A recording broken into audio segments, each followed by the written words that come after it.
Murshidabad university physical ভেরিফিকেশনের date জারি করেছে নোটিশ আকারে। তো তোমরা সেটা দেখার জন্য তাদের অফিসিয়াল ওয়েবসাইটের নিচের দিকে আসলে নোটিশটি দেখতে পাবে। এখানে ক্লিক করলে ডাউনলোড হয়ে যাবে। এখানে পরিষ্কারভাবে বলা হয়েছে যে ফার্স্ট লিস্ট, সেকেন্ড লিস্ট এবং থার্ড লিস্টে যারা অ্যাডমিশন নিয়েছে তাদেরই ফিজিক্যাল ভেরিফিকেশন হবে ডকুমেন্টের। তো সেখানে তারা ডেট দিয়েছে 27, 30 এবং 1 অক্টোবর 11টা থেকে।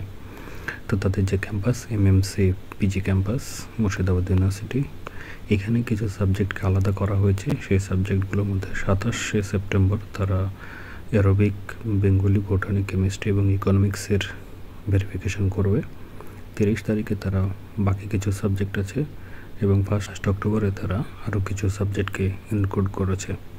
তো যে ডকুমেন্টগুলো তোমাদেরকে নিয়ে যেতে হবে সেই ডকুমেন্টের মধ্যে মাধ্যমিক থেকে শুরু করে ইকুইভ্যালেন্ট যে সকল সার্টিফিকেট আছে, registration, admit card, date of বার্থের প্রুফ হিসাবে যেগুলো হয়, যেগুলো বেসিক্যালি তোমরা ফর্ম ফিল-আপের সময় সেখানে আপলোড করেছিলে, তো সেইগুলোরই জেরক্স কপি এবং অরিজিনাল সঙ্গে নিয়ে যাবে। জেরক্সগুলোকে সেলফ অ্যাটাস্টেড করবে।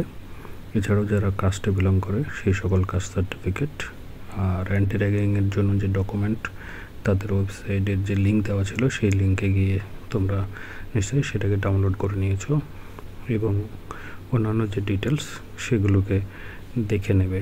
ঠিক আছে, যদি কোনো এই সংক্রান্ত প্রশ্ন থেকে থাকে তাহলে অবশ্যই তোমরা কমেন্ট করতে পারো। আরও মাইগ্রেশন সার্টিফিকেটের জন্য তারা একটা নির্দিষ্ট সময় বেঁধে দিয়েছে, সেটা হচ্ছে 14ই নভেম্বর পর্যন্ত। এর মধ্যে কিন্তু তোমাদের মাইগ্রেশন জমা করতেই হবে। তো অবশ্যই যারা অ্যাডমিশন নিয়েছো তাদের জন্য এই নোটিফিকেশানটি জানা অবশ্যই প্রয়োজন ছিল। তার জন্য আজকের এই ভিডিও। পরবর্তীতে এরকম ভিডিও পাওয়ার জন্য অবশ্যই আমার চ্যানেলটিকে সাবস্ক্রাইব করো, বেল আইকন যেটা হবে সেটাকেও ক্লিক করো। ধন্যবাদ।